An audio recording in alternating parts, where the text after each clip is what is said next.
Well, that's it. They got it done. Bangalore getting the 2 points, making sure that they stay in the playoff race for those top 4 spots. Today they did it. They did it in style. They've also got a little bit, just a little kick up in their net run rate. But the more important story is that mathematically, spiritually, physically, emotionally, mentally, and existentially, Chennai is now out of the 2022 tournament. I have Simon Doull and Harsha Bhogle here with me on Cricbuzz Live. Gentlemen, it is farewell, I guess. It's farewell. You forgot temperamentally, tangentially, so many other Alis, Moin Alis. Mm-hmm. Potentially they're out, yes. Potentially. Well, one sec. Potentially is the one word you can't use because I don't think it's potentially anymore. Because if you're looking at what is it, Harsha? It's their 10th. This was their 10th game, right? No, this was their 11th game. 11th They've game, only got 6 game. points, which means the maximum they can get to now, or they can only get 6 points more even if they win their 3. Which means they only get. No, they got 4 it was the 10th game, sorry. So which means they can only get to 14. And 14 is not going to be good enough. I think that's fairly clear. But for Bangalore, this one's so important because Bangalore's now in the top 4. Yes, they played 1 more game than the 3 above them. They played 2 more games than Hyderabad, who's going to be looking at that and say, yeah, we can leapfrog over that.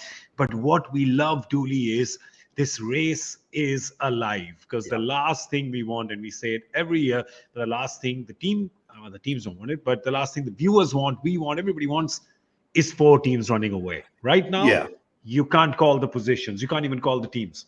No, you can't. And you think about Delhi. Delhi are playing tomorrow. Okay, so Delhi up against Hyderabad, I think tomorrow, isn't it? Now you think Delhi get those points tomorrow, then it's a real fight. You know, if they all of a sudden go to the next level to 10 points, they go to 10 points in 10 games. Then it's a real fight, isn't it? You've got 3 teams on 10 points. Hyderabad stay there after 10 games, and then you've genuinely got 7 teams possibly not fighting it out for the top 2 spots. Let's say Gujarat are through. You've probably got 5 teams fighting 2 spots, which is going to be really good leading into the last sort of 2 weeks of the tournament. That is what I call a juicy meatball, Mr. Vogle. A soy meatball for you. Sir, sorry, I am not understanding the Luxon. Yes. That is called it is. It's a juicy meatball, but for you, it is a vegan mock meat ball. I tell you, the arrogance of these meat eaters struggling to find a vegetarian dish. It's a spicy cheese ball. The spicy cheese ball. Yeah, that's right. And arancini, cheese and rice, deep fried arancini. That's right. It's a juicy arancini, isn't it? We want this. We want the teams to be battling against each other. We don't want it to be clear. I know there's only about 20 games left in the league, but it is going to go down to the final day, isn't it? Interestingly, RCB have 3 games left, and there are 18 days left for the end of the league phase. They play 3 games in the next 18 days. Oh, well, they're going to be rusty going into the playoffs. So they haven't had their week off yet, have they? Have they been sort of fairly busy? Because every team gets a week off. The equivalent of about 5 or 6 days anyway. Might not be always a week. There are 6 teams. There are 6 teams who will guarantee get a week off at the end of the tournament. That's not the week off you're talking about. No. During the league phase. Chennai and Mumbai have booked their week off. Their 2 weeks off. That's right. It's done. Now they play 8, 13, and 19. 8, 13, and 19. Well, there you go. But let's just talk about what's happened in this game, right? RCB, of course, we spoke about them in the mid show, which is that they kind of scrambled and got to 173. There was that 1 inch kind of here and there LBW with the Dinesh Karthik, and it went Dinesh Karthik's way, and then he hit 2 sixes after that. Lord, those 2 sixes now, right? Hindsight's 2020, Harsha, but those 2 sixes are worth their weight in gold right now, aren't they? Absolutely. It comes down, I keep saying it's a game played on acres. It comes down to a millimeter. That was 1 millimeter away from being out. Pitching outside leg would have gone and hit the stumps. And he took advantage of that. You get those.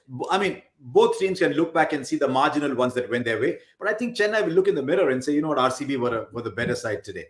I thought Chennai were in the game till the power play. Immediately after the power play, they slowed down. They came to 56 of 5.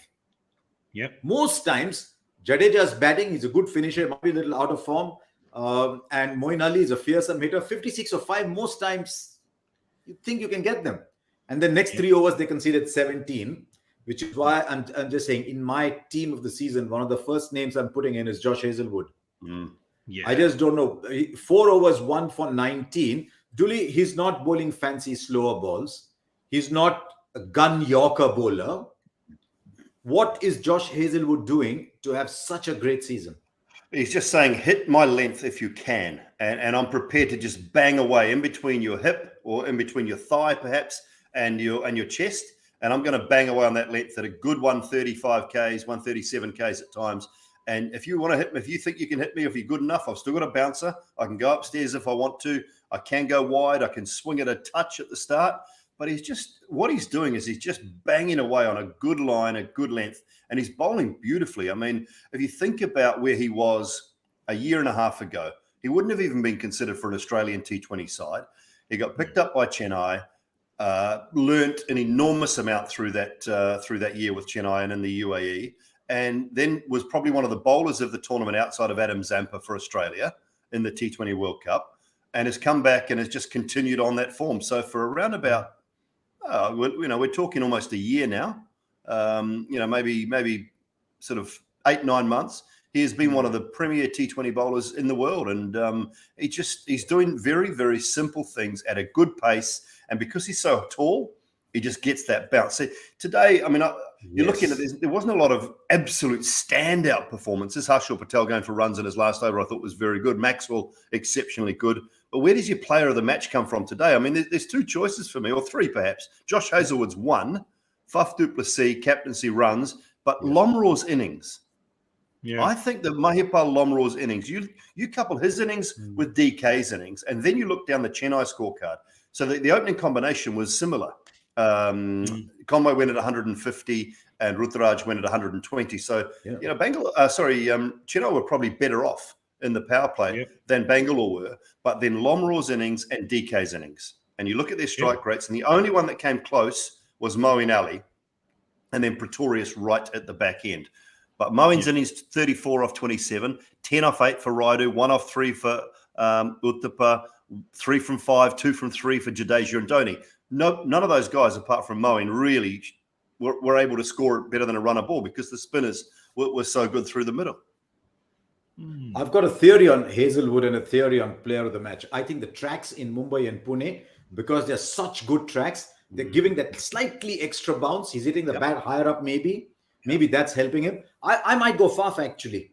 Yeah. Because I think he handled the bowling beautifully, getting Shahbaz's 3 overs out early, getting 4 out of Maxwell, keeping Hazlewood back. I thought he handled the side really, really well. So I'd put Faf in the ring for player of the match for batting and captaincy.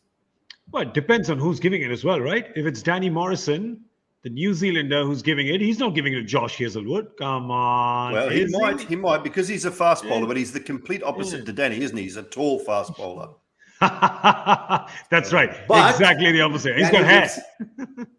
And he lives in Australia now. Australia for the last he is. He's Australian. He's half Australian. Defected. Yeah. That's he's right. half Hobbit, half Australian. Half Australian. So he may just give it to Hazlewood. That's right. He may just give it to him. Josh Hazlewood would perhaps be Gandalf amongst the Hobbits. But 4 overs, 19 and 1. That was Josh Hazlewood. 3 wickets for Harshal Patel. I think the wicket of Moeen Ali was very important and how he got him out the ball after getting hit for 6. So Harshal always up for that task. That ball went high, Harshal, the one that Virat Kohli caught. What would Sidhu call it?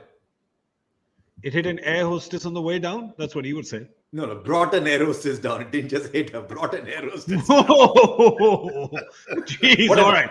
There's a lot more violent. So don't want to kill somebody with that change catch. the topic. You get the drift. But, with Cherry, always get the drift. But it was, there are some players that I know who think the higher it is, the easier because they've got enough time to settle under it. But the white ball in a night sky, sometimes you don't actually know what speed it's coming down at. I think it was a fantastic catch, made to look easier by someone whose batting has dwarfed his incredible fielding skills. Or rather, not made it apparent enough. Not dwarfed it, not made it apparent enough.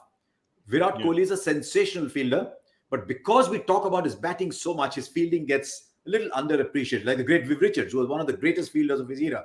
But you never talked about him because he was such a great batsman. That catch was brilliant. Yeah, another thing about King Viv, by the way, he also a lot of times played as a proper fifth bowler with that little innocuous off spin of his. He would play as the proper fifth bowler after the 4 quips. After 4 quips. I've watched a lot of the 1980s games, and you go back and watch them on YouTube. See, there's 4 quips. How old are you? 22. Day after tomorrow. Am I? I don't know. I don't need numbers correct. I don't need numbers so good.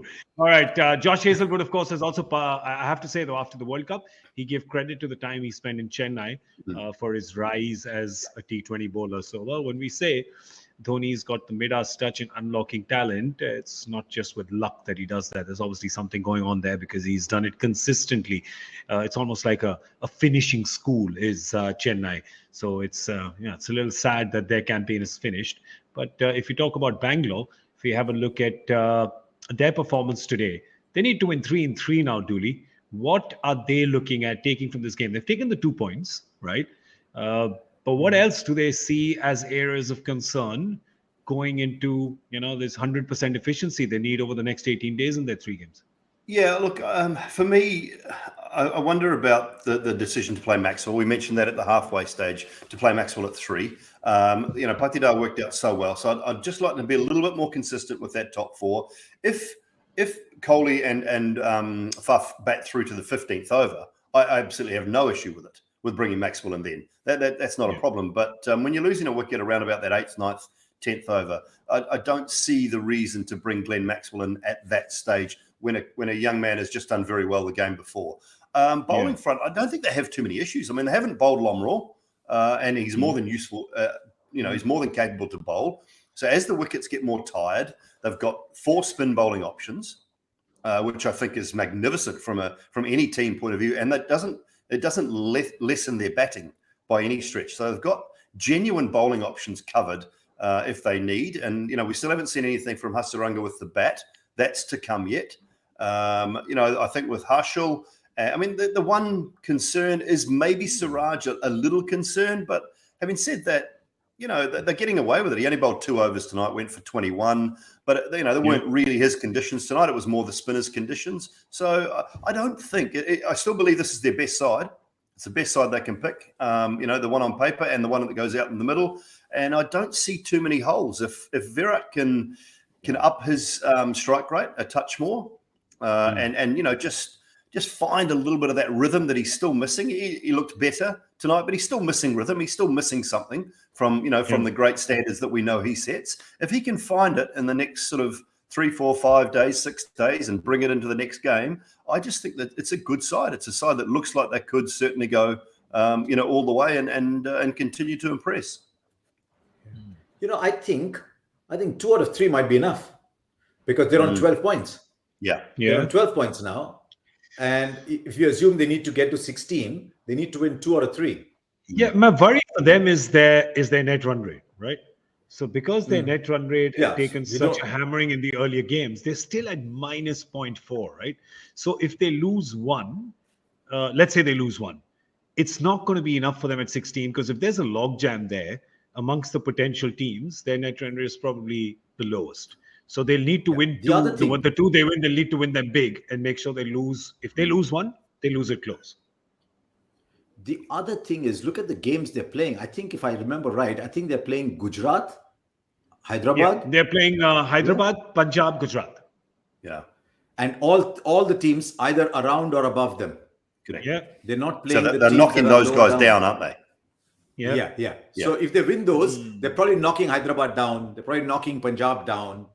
Yeah. So, well, let's assume 16 for now. But what will happen is you'll actually have to go through the fixtures and see what happens if who beats whom. We're getting to that stage of the IPL when we start poring over that. I'm confused by the choice of the player of the match. Yeah, me too. Harshal Patel. I know he got the wicket of Jadeja and Moeen at that crucial period with those slower balls. I don't know. The numbers look okay, but I just wonder. I don't know. That's fine. Hey, we're not there, so we don't get. But you know what? Hey, listen. we've got an award here, right? We've got accolades that we give out here as well. We've got the Omnigel Relief and Recovery Performer of the match. Omnigel, India's #1 pain recovery gel brand. It not only gives quick relief, but also recovery from pain. No doubt for fans. That's Glenn Maxwell today. Bowled his 4 overs, and we spoke about him in the comm box, at Harsha and me. We said he bowled his 2 overs for, I think, 8 runs with 2 wickets. Then we said, oh, you're going to get 4 out of him.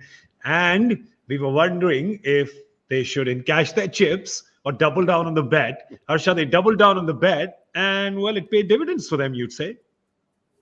He bowled well because he's conceded only 7 and 7 after that. But relief and recovery is right because he's recovered from a bad batting performance. But he's like all good players. If you don't do well in one leg, he's got another arm. Why am I saying legs and arms? That's well done, though. I don't know what's going on. I thought I was hearing things. No, Harsha knows. I'm so happy someone else produced a bad one. Anyway, Chodo. No more. I know both of you are tempted. I know both of you are tempted, but no more. No more. Yes, we're done. Anything goes. An arm and a leg goes to rhyme with nose. I'd pay an arm and a leg to have you move on from this topic. Remember what we said at the I'll just come stage straight as well. Harsh, we're talking about, what would win it for Bangalore would be if the seamers outperform the Chennai seamers. Yes. And so with what Hazelwood did, well and truly outperformed. And when you look at what Pretorius went for compared to what Harshal Patel went for, absolutely outperformed them. 3 for 35 off his 4 for Harshal. Remember, Pretorius went for 45 and Hazelwood 4 overs, 1 for 19. So they well and truly outperformed the seamers on the other side. The spinners probably slightly ahead from Chennai's point of view, but they got 4 overs out of Maxwell. Hasaranga didn't have to bowl his complement, and Shabazz didn't have to bowl his complement. So it did come down a little bit to how well the seamers sort of paired up or matched up with the opposition seamers, and they outbowled them. I've got a theory about when the tracks start to get a little slow, the finger spinners tend to have a bigger advantage than the wrist spinners. Good tracks, bouncy tracks, the wrist spinners will bowl well. But if it's just gripping a little bit, then the finger spinner who hits the deck might actually get a little bit more. So Maxwell's form is very good if the tracks are going to get a little tired. Shabazz might bowl well. So, the outboard, Hasaranga has had a bad day, but he's had a fantastic season. You've got to talk about, Maxwell. With that, you're talking about the pitch getting some bite and turn. Maxwell's dismissal of Raidu kind of reminded you of Moin's dismissal of Virat. Both of them managed to fox very good batters. So, Glenn Maxwell, definitely. So, he's our Omnigel Relief and Recovery Performer of the match. He ensured that there was no dud for his fans, bowling his full quota of 4 overs and picking up those 2 wickets of Robin Uthappa and Ambati Raidu. Now, if they get a little bit with the bat as well from him, as you guys are saying, that's probably one of the boxes they need to tick because they have options. Today, Shabazz came to bat at number 8, didn't he? He came to bat at number 8 below Hasaranga. Now, Shabazz, somebody who's done so well with the bat, comes to bat at number 8. And then with the bowling, you've got options of 4 spinners and 3 quicks. This is a team with lots of options. They're getting something finally. They're getting something out of a couple of their local players who they probably didn't expect a huge amount out of or haven't in the past been able to get out of. And in particular, Lomro and Rajat Patidar. Even today, 42 off 27, 21 off 15. Really good innings from those 2 players. Now, they haven't had enough out of their local Indian batting talent, Harsha, I think, has been the biggest downfall from a Bangalore point of view. Would you say that that's been sort of the case in the last few years? Yeah, absolutely. And now, because everything was focused around Virat and an AB, and they're great players, they brought them out of many tough situations many times, took them to the final in 2016. But I think the workload is more evenly spread out now. And because they're batting all the way deep, the 21 of 15, which won't win you a game, but keeps the team going forward, actually becomes, as you said, a good innings. Another time, 21 of 15 is not substantial enough. But if Faf has scored runs above, Mahipal Lomro has scored below, when you make 21 of 15, you've still taken the game forward. Yeah. But yes, Rajat Patidar looks good. I agree 100% with you that he should be batting 3 every day. Then you can choose between Maxwell and Lomro, depending on whether you want a right-hander or left-hander at 4 and 5. And then you've got DK at 6. But you still got Shabazz and Hasaranga and Harsha who can tonk the ball. So I think Shabazz batted down I think Shahbaz batted one lower number below Hasaranga because Hasaranga goes for it from the first ball. Yeah. So they just said, okay, just go for it. It comes off, it comes off. But what it's also done is because Maxwell bowls a bit, because Shahbaz bowls a bit, they've suddenly got about 22, 23 overs in that side. Yeah. So today, Siraj, who's their 4 overs bowler, only bowled 2. He didn't need to go back to him because he got 3 out of Shahbaz and 4 out of Maxwell. That's why I thought Faf did a fantastic job today. Brilliant. I'll tell you what MS Dhoni said post the match. He said we need to keep looking for about what went wrong. It's easy to get distracted with how many points you have. It's the mistakes and it is the process that matters rather than where you are positioned in the points table. Didn't understand much of that, but yeah, all right. So he's saying it's the process. I'll say what I've said about CSK. Yeah, I'll say what I said about CSK last 3 years. Next year, the team will have to look different. Yeah, I mean the defending champions. Yeah, but they'll have to look different. Because the next IPL is not 4 months away. The next IPL is 10 months away. Correct. I was just chatting with somebody who said there's been 3 of these in 13 months. I said, well, there's been 4 of these in 18 months. If you look back, Exactly. They just keep coming. They keep coming. And this one, yes. This year, we don't know who the top 4 are going to be. And it's exciting because it's 10 teams. Chennai, there are some fans who are tweeting at me, texting at me, saying it's still possible. Anything's possible. It's possible to get hit by a meteor. Faith moves mountains. Of course it does, but not sure.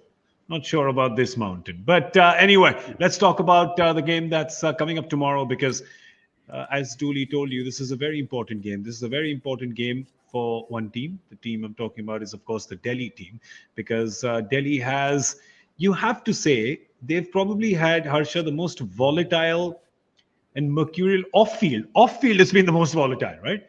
They had the injuries to some key players, Mitchell Marsh, Andrik Nokia. Then they had the COVID scare. Then they had the coach not show up for one game because he had a COVID scare.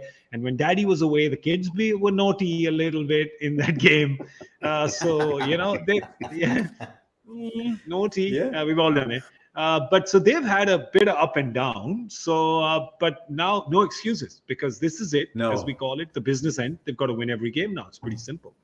They needed to win that last one. They really needed to win that last one against LSG. I mean, I could see Rishabh there. I sort of shrugged my shoulders at him and he shrugged. And under his breath, he said, "Cha," and he walked away because they needed to win that one. But let's look where they are. Let's study on the points table. They need to play. There are 5 games left. Yep. Assuming that holy number is 16, they need to win 4. So if they lose tomorrow, I think they're scraping the bottom. If they lose tomorrow, it'll be very, very difficult on the back end. They'll have to do what KKR did last year, which happens very rarely. So Delhi win tomorrow. Let's see the upside. Delhi win tomorrow. They're up on 10 points and they're above Punjab and they're above Sunrisers. True. If they win tomorrow. Yes. Because Yes, it's that net run rate. above It's the big Sunrisers. wins. Yeah. It's the big wins that have done that for them. Yeah. That's what Dooley was saying. Opens up. Yeah, and then you've got So- two teams on 12 and 3 teams on 10, which just makes for a great last sort of 4 games for everyone concerned. You know, and you just know that Mumbai, Chennai, they're going to spoil. At some stage, they're going to spoil. Someone will turn up. You know, Sky keeps going like he's going. Someone will turn up for Mumbai and win them a game. So they're going to spoil the party of 1 or 2 of these teams as well along the way. So remember the part that those teams and the pride that those teams down the bottom still have and not wanting to finish down the bottom, they'll spoil some parties. They'll upset some teams. I'll tell you the battle I'm looking at tomorrow, and I think the whole world is, it's David Warner versus Hyderabad. Yeah. That's a spicy meatball. Yes. You know, I still look at David Warner and I think Hyderabad. Do you know? Yeah. I mean, the other day, somebody asked me, can I get them a couple of Sunrisers shirts? And they're little children. So I said, oh yeah. I said, David Warner's children wear those little shirts. Maybe you've got some more of that size. And the Hyderabad guy said, sir, but he's playing for Delhi now. Well, can I tell you something? Can I tell you something? Yeah. It's a good call because I'm sure that David Warner will part with those shirts now. Yes, but they'll have Warner on them. Yeah. Yeah. It's true, but he'll part with them anyway. But he's been in good form. He's been in good nick, and there is, Dooley, we keep talking about this. You show up 100% against every team whenever you come out of the park. There are some teams that just bring out 110, right? There's some teams you play against. He had a little blip in the last game, didn't he? He got 3. They had a poor opening partnership. First time they had a poor opening partnership for a little while. Actually, they've been pretty good. He and Prithvi up the top. But look, he'll want this one. He'll want it massively because this is the old franchise. It's the franchise that there was some fractions, some problems with. There was some moments, obviously, with the hierarchy and with the coaching staff. And I don't believe that any of it was with the players. I think his relationship with the players and with Kane and the likes is still pretty good. But I just think his relationship broke down with a lot of the hierarchy and the management and the coach. So, he'll have a massive point to prove. But sometimes you go over the top trying to prove that point. So he's going to have to find that happy medium. He's going to have to find that medium where he just chills a little bit. But the other thing is, these guys will know. Bhuvi will know exactly how to bowl to him. Whether Washi plays is able to bowl, he's still having trouble with his hand. He'll know exactly what to do up front if he takes the new ball. So Sandeep, whoever it might be, they'll know. They'll know what's going on. Yeah. Let's Sandeep's with Punjab now. Sandeep's Punjab. Yeah, Sorry. It's fine. See, but he was Hyderabad for so long. That's what happens. That's right, he was. With these options all the time. Who am I thinking of that opens the bowling for them? Jansen. They're Bhuvi, Jansen, Natarajan. And Malik. Natarajan. There you go. Oh, there you go. There you go. We'll just put Ask it up for you. Shall seek. There you go. So they've got Umran. They've got, obviously, we talk about probably one of the best seam bowling setups in this tournament with Bhuvi, Umran, Natarajan, and Marco Jansen. Marco Jansen still, for me, is bowled the over of the tournament. Still there. Yes. But the best and the worst. The best and the worst, yeah. Umran's had a 5-4, a game that they lost. And then in the next, he's had Chennai really look for him and go after him. So there's a few things that are happening with this team. But let's say Washington Sundar doesn't play, right? He brings you that balance. We don't know because we don't know about the injury. If he doesn't play, who comes in for you, Harsha? So they'll have to go back to Suchit like they did when he was injured. They'll have to just go back to Suchit, the left-arm spinner, and play Suchit. Shortens because you see their overseas... Yeah, see with Williamson, Markram, Puran and Jansen, their overseas slots are full. So they can't go to a Romario Shepherd because Shepherd's not 4 overs, but Shepherd can give you big hits at the end. But they can't go to Shepherd because their 4 are done. So they've got to look at an Indian name. They already have the 4 fast bowlers going, so maybe not Karthik Tyagi. The choice was between Shreyas Gopal and Suchit. And in all fairness, I think Suchit's done a decent job when asked of him. So they'll probably go back to Suchit. Yeah. They've been getting the runs, though. I mean, their batters have all been in form. I think, Kane Williamson, perhaps the least of them. But Williamson's the issue for them. I mean, look, he's captaining the side well. And when they won that, they go on a 5 in a row streak, didn't they, before they lost their last one? He captains that side well, and he knows how to captain the side well. He's very good in general terms in a 150, 155 chase. Correct. But it's that 180, 190, 200 chase, and it's not that he can't do it. We saw in the World Cup, we saw him play that brilliant innings, in the final of the World Cup. But the issue around it at the moment is he's just not quite getting that strike rate early on, and he's chewing up deliveries, and other guys are having to make up for his numbers at the moment. I don't know what his strike rate in the tournament as a whole is this year, but I think it's below 100. And I've that's been saying not. It. I've been saying it from the beginning, and I'm going to say it again. Kane Williamson at 3, Rahul Tripathi to open. Just putting it out there again. It's the 17th time. Still say it. He's got his big seasons at 3. Yeah. Yes, Harsha. I think I'm speaking a bit like a fan of Williamson's, of whom there are many. He's the fact that Abhishek Sharma is scoring so heavily and quickly. Tripathi will score quickly, and Markram and Puran can do well. Gives him a little bit of time, but he has to be scoring, I think, ideally at about 125 or so. So I've got 140, probably 125. So Harsha, as you know, today I'm just all over the numbers like a rash. Yes, right? good. So I've got it for you. Okay. And I got to say, Go very on. good, Simon Doull. 99.5. Yeah, I knew it was below 100. Yeah, I just didn't want to inches. guess. Yeah, I didn't want to Yeah, guess. well done. And that too is after a innings of, what did he get, 47 off 37. So he struck at about 127 last game. And that brought it up quite a bit because it was well and truly down in the late 80s, early 90s, I think. So to bring it up to just on 100 now is, it's not where he would want to be. He'd like to be, and with Abhishek going, with Tripathi knowing what he's doing, Harsha's got a great point. He'd still like to be around the 115, 120 mark, I think, and then he'd be, good. I still say Rahul Tripathi to open, Kane Williamson at 3. Anyway, it'll happen. I know it'll happen. Is that also what those numbers to the bottom left of you are telling you? Which ones? Those numbers that you're reading off, that you're just... Oh, no, that was the Delhi squad I was looking at.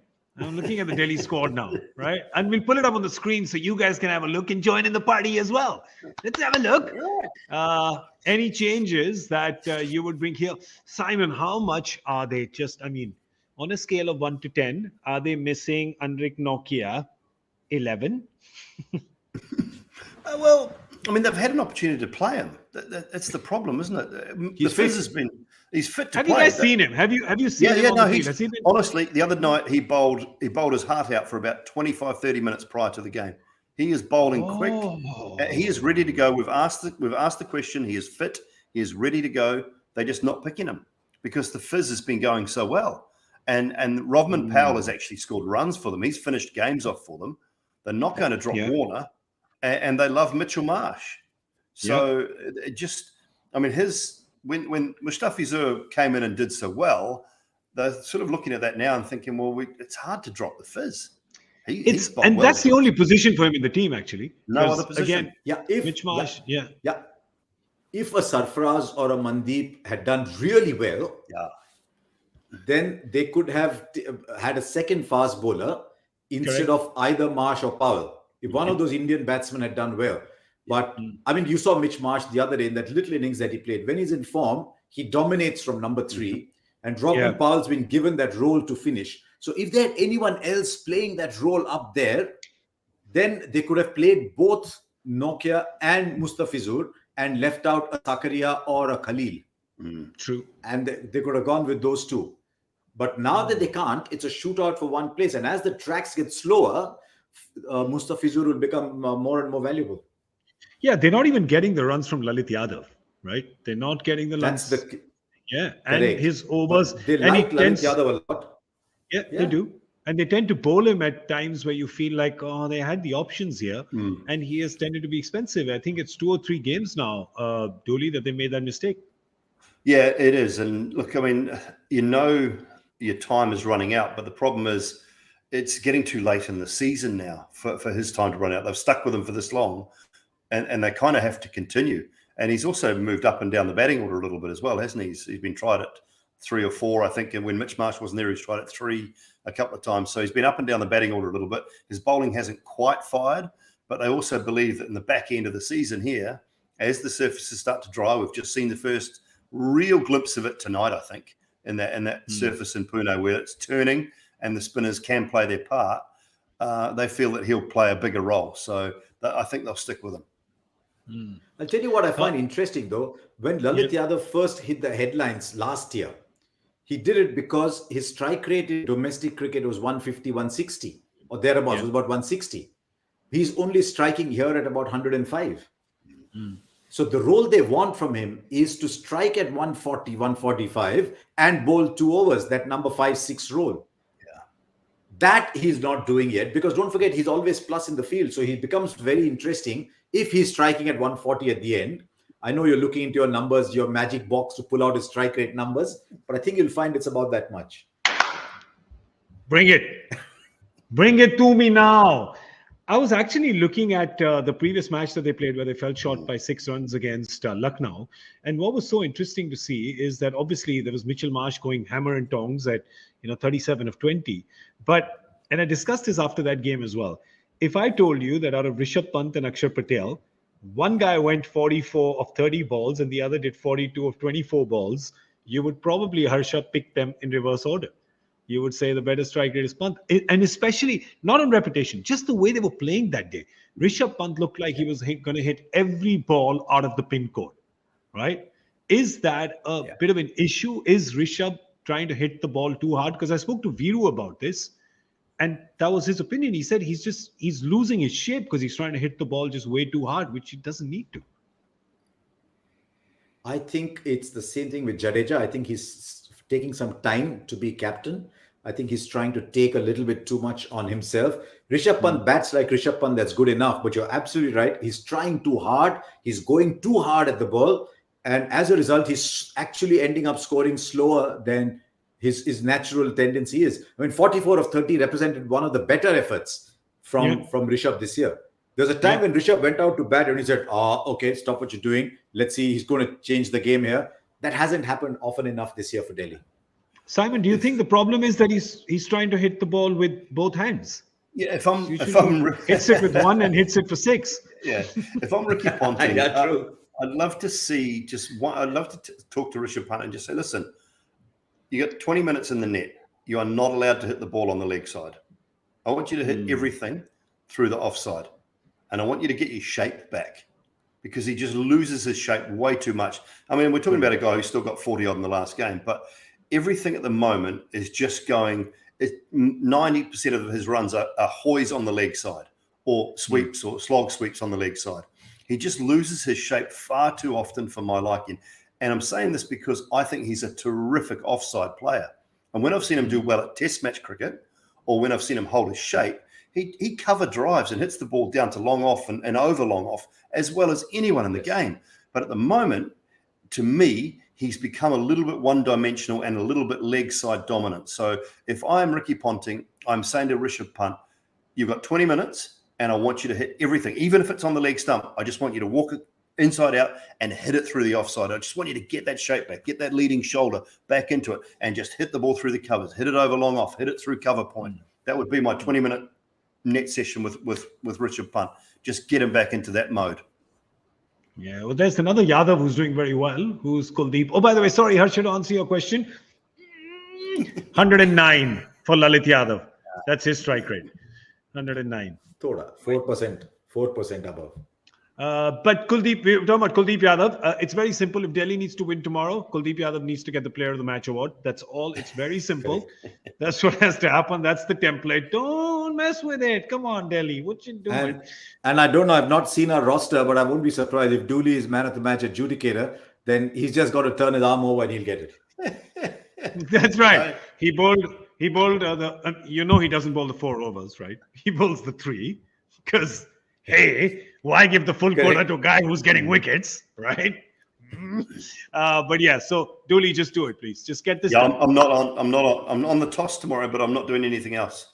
I'm not on the adjudicating role. I don't know who is. All right, just see if you can influence it a bit, right? Listen, guys, I'm not siding with Delhi over Hyderabad. I really am not. I just now want every team to kind of just push the team that's above them. That's it. That's just it. I'm just in it for that excitement. I just want that. The other thing I want to see. The other thing I want to see is what Umran Malik bowls. I saw glimpses of the last game. Dooley, was he trying to take pace off a little bit? Because I think that's one of the things they're trying to get him to learn to do. No. Because if you're bowling 150 plus, then the 120 ball is a genuine change of pace. But Ruturaj was hitting him beautifully straight up like that. So I'm interested to see how he comes back from a bad game. Yeah.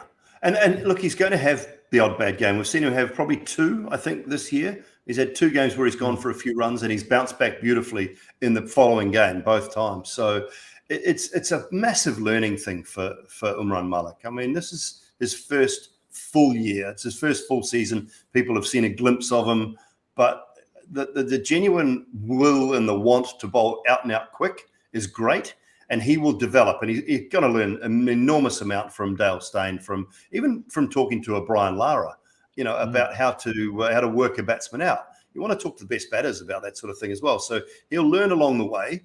And he's continuing, I think, to be smarter. That's one thing I am seeing with him. And he'll still, every now and then he's going to go for runs. And I think as a fan of his and as a fan of Indian cricket, and if you're a Hyderabad fan, then you've just got to accept that will be the case. But he will learn, he'll get better.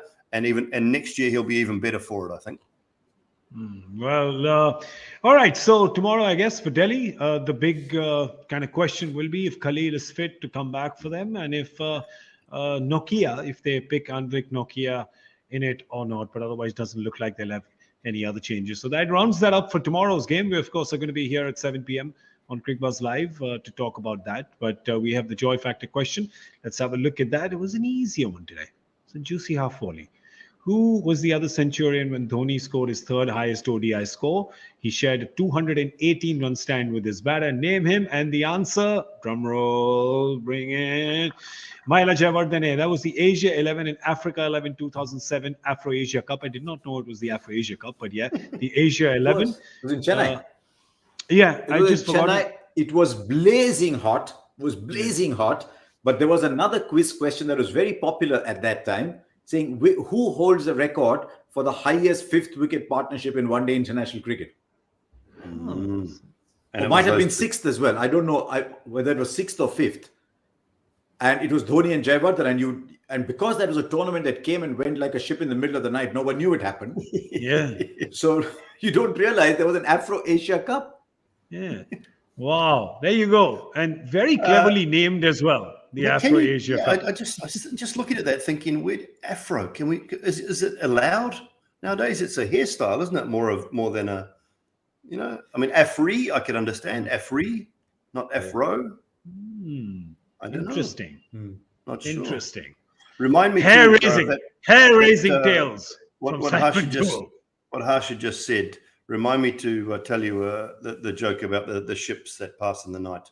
Stop it. Just one day. Not now. Just one day. Okay. Not now. No. In a second. Just as soon as we go off air, just let me cross the T's and dot the I's. We're almost done here, right? It's the home stretch. Behave yourselves. As Danny Morrison would say, oh, Simon Doull, behave.